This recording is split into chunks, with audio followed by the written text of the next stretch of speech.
Banjir besar Cina sengaja dibuat sebagai konspirasi untuk menutupi bukti virus corona.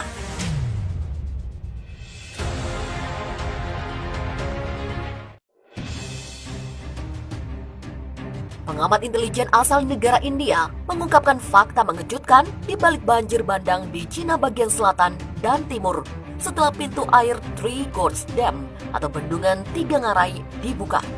Kota-kota di bawah dam raksasa Three Gorges Dam seperti Wuhan mengalami banjir bandang terbesar yang belum pernah terjadi.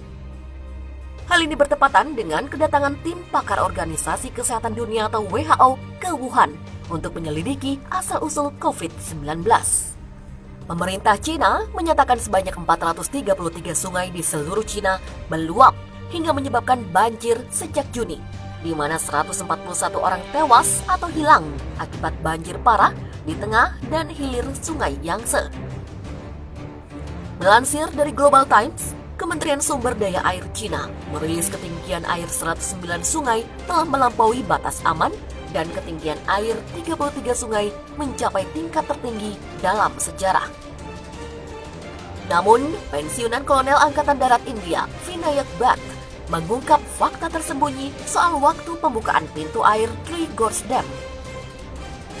Vinayak, seperti dilansir dari India Today dan kemudian dikutip taiwannews.com, mengungkap bahwa pembukaan pintu air Three Gorges Dam lebih cepat dari yang diumumkan pemerintah Cina, dan volume air yang dilepaskan juga lebih banyak dari yang diakui pemerintah Cina. Administrasi Meteorologi Tiongkok telah mengeluarkan peringatan hujan lebat di seluruh Cina sepanjang Juni. Baru pada tanggal 29 Juni, pemerintah Cina mengakui telah membuka 2 pintu air Three Gorges Dam. Tapi berdasarkan gambar satelit, ada indikasi pintu air dibuka dari setidaknya 5 pintu besar dan 5 pintu kecil pada tanggal 24 Juni, 5 hari sebelum diumumkan pemerintah Cina. Stasiun Pemantauan Hidrologi Kota Chongqing pada 22 Juni mengeluarkan peringatan banjir merah pertama dalam 80 tahun untuk Sungai Qiqiang yang berada di bawah Three Gorges Dam. Namun menurut Vinayak, ketinggian air di Three Gorges Dam pada 24 Juni, 2 hari setelah banjir besar di hulu, sebenarnya lebih rendah 15 meter dibandingkan dengan foto dari 27 Oktober 2017 ketika pintu air semua ditutup. Berdasarkan ketinggian air Pulau Zongbao ada di Three Gorges Dam, Vinayak yang merupakan konsultan intelijen open source menegaskan bahwa mengingat ketinggian air 15 meter lebih rendah dari 2017 tidak perlu membuka pintu air seperti yang dilakukan 24 Juni. Pada tanggal 27 dan 28 Juni, beberapa video yang diposting di media sosial menunjukkan kota Yichang yang terletak tepat di bawah bendungan Tiga Ngarai mengalami banjir besar. Penduduk dikutip di media sosial sebagai curiga bahwa banjir adalah akibat permukaan pintu air Three Gorges Dam untuk menghilangkan tekanan pada bangunannya, sementara warga biasa di bawah menjadi korban. Di sisi lain, citra satelit terbaru, bendungan tampaknya melepaskan lebih banyak air daripada yang secara resmi dinyatakan oleh pemerintah Cina. Pada 29 Juni, Beijing mengakui telah membuka 2 pintu air di bendungan. Media pemerintah Cina, CGTN, pada 3 Juli mengklaim bahwa bendungan Tiga Ngarai membuka 3 outlet pembuangan banjir pada 2 Juli lalu. CGTN kemudian mengklaim bahwa laju aliran banjir mencapai 50.000 meter kubik per detik, sementara aliran keluar telah dikendalikan pada tingkat harian rata-rata 35.000 meter kubik per detik. Diduga mengurangi 30% dari debit puncak Sungai Yangtze yang secara efektif mengurangi tekanan pengendalian banjir di bagian tengah dan hilir sungai. Namun, gambar satelit dari 9 Juli tampaknya menunjukkan semua gerbang banjir di bendungan telah dibuka. Pintu air Three Gorges Dam terdiri dari 23 outlet bawah dan 22 pintu air permukaan. Vinayak mengatakan kepada Taiwan News bahwa berdasarkan perkiraannya, semua pintu air setidaknya sebagian terbuka dengan setidaknya 5 gerbang besar terbuka penuh. Dia mengatakan bahwa mengingat bahwa bendungan memiliki integritas struktural untuk menahan tingkat air yang jauh lebih tinggi di masa lalu, tidak perlu membuka pintu air secepat 24 Juni.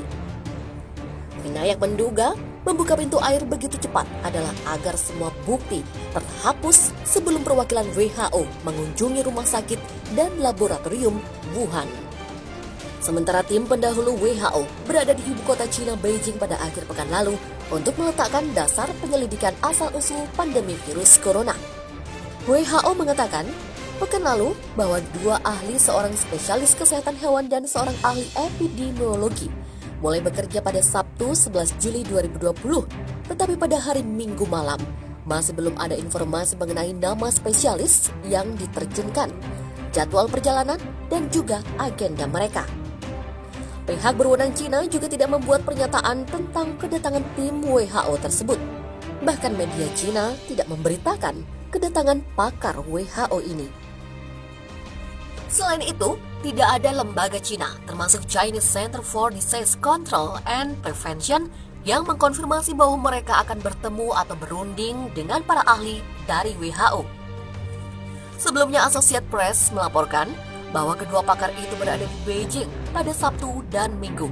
Misi mereka adalah bekerja dengan pejabat kesehatan dan ilmuwan Cina untuk mempersiapkan satuan tugas internasional yang dipimpin oleh WHO pada tanggal yang tidak disebutkan. Kedatangan tim WHO tersebut secara luas dipandang sebagai cara untuk membawa lebih banyak transparansi dan kerjasama dalam pencarian asal-usul hewan dari virus pertama kali diidentifikasi di Wuhan, di Cina pada akhir tahun lalu.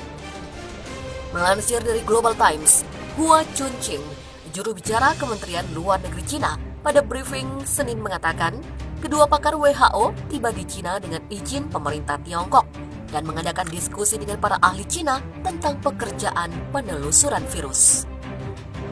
Hua berkata pihaknya telah mencapai konsensus dengan WHO bahwa pelacakan virus adalah masalah sains, sehingga diperlukan para ilmuwan di seluruh dunia untuk bekerja sama dan melakukan penelitian di seluruh dunia.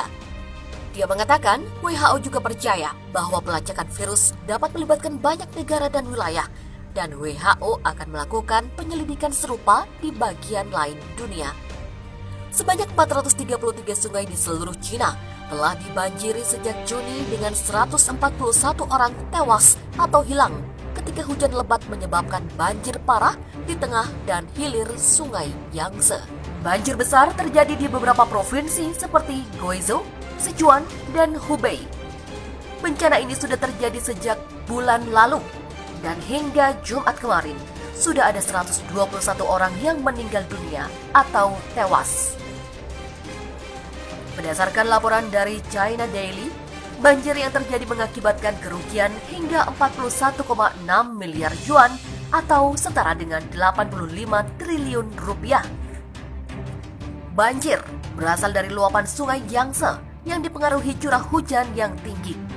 Air kotor berwarna coklat dan sampah juga tampak merendam apartemen warga, namun bagian atas tampak aman. Media Cina Global Times melaporkan ada 875.000 orang yang dievakuasi. Video beredar ketika jalan raya terendam banjir dan petugas kepolisian di kota Zhejiang harus menghancurkan kaca mobil untuk menolong para penumpang. Akhir bulan lalu, Taiwan News melaporkan bendungan Tiga Ngarai atau Three Gorges Dam di Provinsi Hubei mengalami kelebihan muatan karena curah air yang tinggi dari sungai Yangtze dan operator melepaskan beban airnya. Pemerintah Cina sempat menyangkal berbuat demikian, namun akhirnya mengakui memang berusaha mengurangi beban bendungan tersebut. Akibatnya, kota Zhejiang yang berada di dekat lokasi bendungan terendam banjir. Video-video beredar di Twitter yang menampilkan nasib kota Zhejiang yang diterjang banjir. Bendungan Tiga Ngarai sejatinya dibangun untuk menahan air 70.000 meter kubik per detik. Pada Kamis lalu, banjir dari sungai Yangtze mengalir ke bendungan itu dengan laju aliran 50.000 kubik meter per detik. Administrasi Meteorologi Cina pada minggu kemarin menaikkan level respon darurat hujan besar dari level 4 menjadi level 3. Sementara itu, virus corona atau COVID-19 menjadi bahaya lain yang dihadapi korban banjir. Petugas lokal pun harus berusaha agar tidak terjadi penularan. Suhu badan pengungsi juga diperiksa setiap hari. Menurut CGTN, tempat penampungan korban banjir juga semakin padat. Di kota Yihai, Provinsi Sichuan, ada ratusan orang yang tinggal di penampungan hingga pekan lalu. Jumlah itu diprediksi terus bertambah. Ia menyebut jumlah orang terus bertambah dari hari ke hari. Ada pekerja migran yang pulang ketika mendengar rumah mereka kena bencana, serta mereka yang sempat mengungsi ke rumah saudara juga mulai kembali. Demikian kata Lu Zhen, sekretaris Partai Komunis Cina di Yihai. Ia menyebut pemerintah berusaha memulangkan warga yang rumahnya sudah aman. Alternatif lainnya adalah pemerintah akan memberikan subsidi agar masyarakat bisa relokasi ke tempat tinggal baru. Seorang pengungsi berusia 85 tahun mengaku banjir ini adalah yang terparah dalam hidupnya. Ia juga mengapresiasi petugas yang sudah berusaha membantu. Pemerintah Cina mengeluarkan peringatan tertinggi terkait banjir yang melanda Provinsi Jiangxi, mengingat hujan deras terus mengguyur di sejumlah wilayah. Dilaporkan dari People's Daily, pemerintah provinsi menaikkan tingkat peringatan dari 2 menjadi 1 dari 4 tingkat skala kedaruratan di Cina. Tingkat 1 biasanya digunakan untuk adanya bendungan runtuh atau banjir simultan yang luar biasa di beberapa sungai. Banjir di Jiangxi terjadi karena luapan sebuah danau yang terhubung dengan sungai Yangtze. Saat ini, hujan deras terus meluluh lantahkan banyak kota di Cina. Wilayah yang berada di sepanjang Yangtze juga mendapatkan peringatan banjir tingkat tinggi karena hujan diperkirakan bisa melewati tepian sungai. Pihak berwenang Jiangxi memproyeksikan banjir regional parah akan terjadi di Poyang yang merupakan danau air tawar terbesar di Cina dan bergabung dengan Yangtze di dekat kota Zhujiang. Pada Sabtu pukul 9 malam waktu setempat, ketinggian air di danau sudah mencapai 22,65 meter dengan kecepatan yang belum pernah terjadi sebelumnya. Ketinggian air tersebut memecahkan rekor tertinggi yang ditetapkan pada tahun 1998, yaitu 19,50 meter. Sejak Sabtu pukul 5 sore waktu setempat, banjir sudah menggenangi 5,2 juta orang di Provinsi Jiangxi. Sementara itu sejak Senin 6 Juli lalu, pemerintah sudah mengungsikan 432.000 orang. Banjir juga merusak 4,56 juta hektar tanaman dan menumbangkan 988 rumah yang menyebabkan kerugian langsung mencapai 6,5 miliar yuan.